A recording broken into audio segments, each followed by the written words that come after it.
అందులో రాష్ట్రంలో బొగ్గు గనుల కోసమే కొన్ని వార్తా కథనాలు వండించబడతా ఉన్నారని వారు రాస్తూ దాంట్లో నా పేరును కూడా తీసుకొని వచ్చి వారు పెద్ద అక్షరాలతో రాశారు. ముందుగా అసలు సింగరేణి కాలరీకి సంబంధించిన ఆస్తులు బొగ్గు గనులు అన్నీ కూడా తెలంగాణ ప్రజల ఆత్మాది. తెలంగాణ రాష్ట్ర ప్రభుత్వం ఈ రాష్ట్రానికి సంబంధించిన ఆస్తులు. ఆ ఆస్తుల్ని ఈ ఆత్మని కాపాడి భవిష్యత్ తరాలకు అందించడమే నా ముందున్నటువంటి ఏకైక లక్ష్యం. రాధాకృష్ణ గారి లాగా నేను ఏది పడితే అది మాట్లాడటమో ఏది పడితే అది రాయటమో నేను చేయను. ఎందుకంటే నాకు కొన్ని బాధ్యత, ఒక విధానం కూడా ఉంది. ఎందుకంటే నేను రాజకీయాల్లోకి వచ్చిందే ఒక లక్ష్యం కోసం వచ్చాను. ఆస్తులు సృష్టించుకోవటం కోసం, వ్యాపార సామ్రాజ్యాలు విస్తరించుకోవటం కోసం, లేకపోతే అధికారాన్ని హోదాగా అనుభవించడం కోసం నేను రాలేదు. నేను ఒక ప్రత్యేక లక్ష్యం కోసమే రాజకీయాల్లోకి వచ్చాను. నా లక్ష్యం ఇక్కడ ఉన్నటువంటి ఆస్తుల్ని, వనరుల్ని, వ్యవస్థల్ని అన్నింటినీ కూడా సమాజంలో అన్ని వర్గాలకి సమానంగా పంచడం కోసమే నేను రాజకీయాల్లోకి వచ్చాను. దారి దోపిడిగారులు లేకపోతే గద్దల్ లాంటి వాళ్ళు సమాజం మీద పడి పీక తింటా ఉంటే వాళ్ళని రక్షించడం కోసం, వాళ్ళ తరఫున మాట్లాడటం కోసం రాజకీయాల్లోకి వచ్చాను. అటువంటి నాకు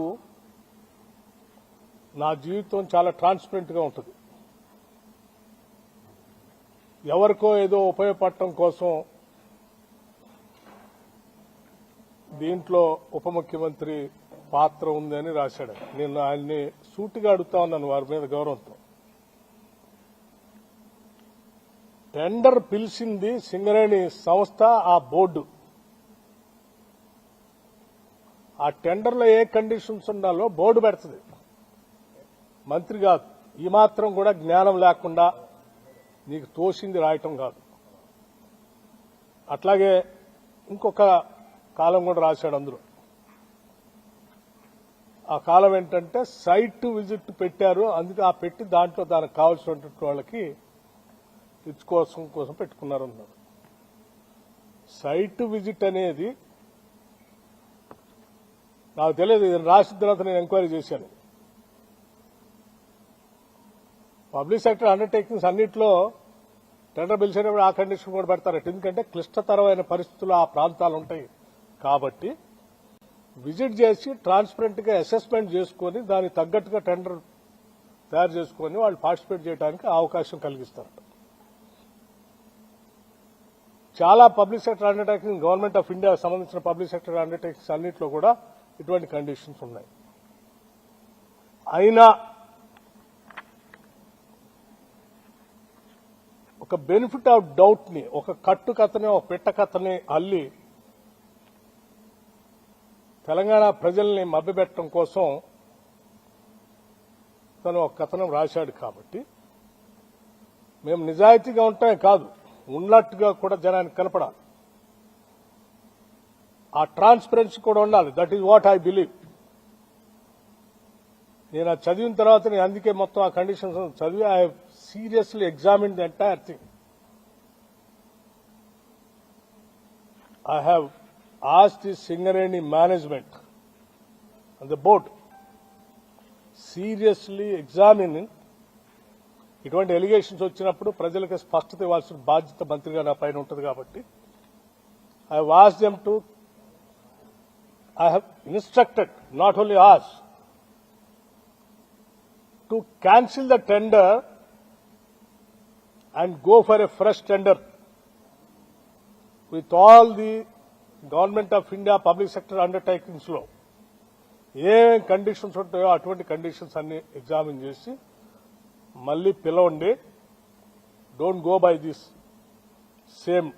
ఇంతవరకు అంటే వాళ్ళు చెప్పింది సార్ టెండర్ ఇప్పుడే పిలిచాము, ఇంకా అసలు ఎవరు పార్టిసిపేటే చేయలేదు, అప్పుడే ఎవరికో ఇచ్చినట్టు ఎవరికో ఇవ్వటం కోసం దీంట్లో చేస్తున్నారని రాసిన దానికి మేమెట్లా బాధ్యులు అంటే నేను చెప్పాను that is a different part, live it. ఆ రాసిన ఆయనకి ఎవరి మీదో ఏదో ప్రేమ ఉండొచ్చు,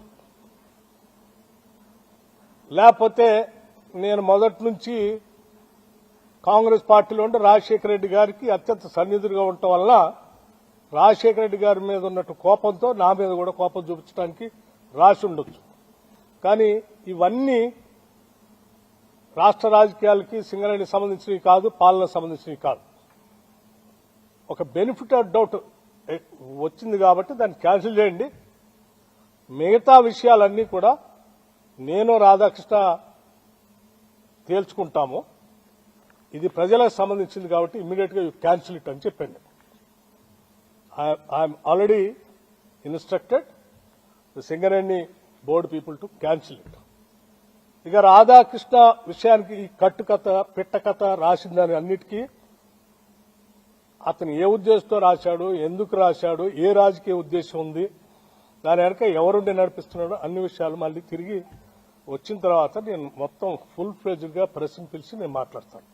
అప్పటి వరకు మాత్రం I just want to make it very clear to the people of Telangana that నేను ఈ బాధ్యతలో ఉన్నంత కాలం ఏ గద్దల్ని, ఏ దోపిడీదారుల్ని, ఏ వ్యవస్థీకృతమైనటువంటి క్రిమినల్స్ ని తెలంగాణ ఆస్తులపైన కానీ తెలంగాణ వ్యవస్థలపైన కానీ నేను పడలేను. I will be keep protecting those things. I will stand for that. Thank you sir. ఇది సింగరేణికి సంబంధించి అందుకే అన్నాను నీకు లేకపోతే మిగతా మీడియా సంస్థకి మీ ఇద్దరి మధ్యన ఏ సంబంధాలు ఉన్నాయో, ఏ వైరం ఉందో అది మీ ఇద్దరు తెలుసుకోవాల్సింది. మీ ఇంట్రెస్ట్ల కోసం రాష్ట్రాన్ని, పాలనని, ప్రభుత్వాన్ని, అందులో అధికారుల్ని, మంత్రుల్ని లాగుతామంటే చూస్తూ ఊరుకోవడానికి ఎవరు సిద్ధంగా లేరు. ఈ ఆత్మగౌరవంతో బతుకుదామని, బతకాలని, ఆత్మగౌరవం లేకుండా ఈ సమాజాన్ని దోపిడీ చేస్తూ హింసిస్తున్నటువంటి వర్గాలకు వ్యతిరేకంగా నిలబడి ఆ వర్గాల ఆత్మగౌరవాన్ని సాధించి పెట్టడానికని రాజకీయాల్లోకి వచ్చా. I also live with the same self respect. I don't bend for anything. I stand for that. ఏమ్మా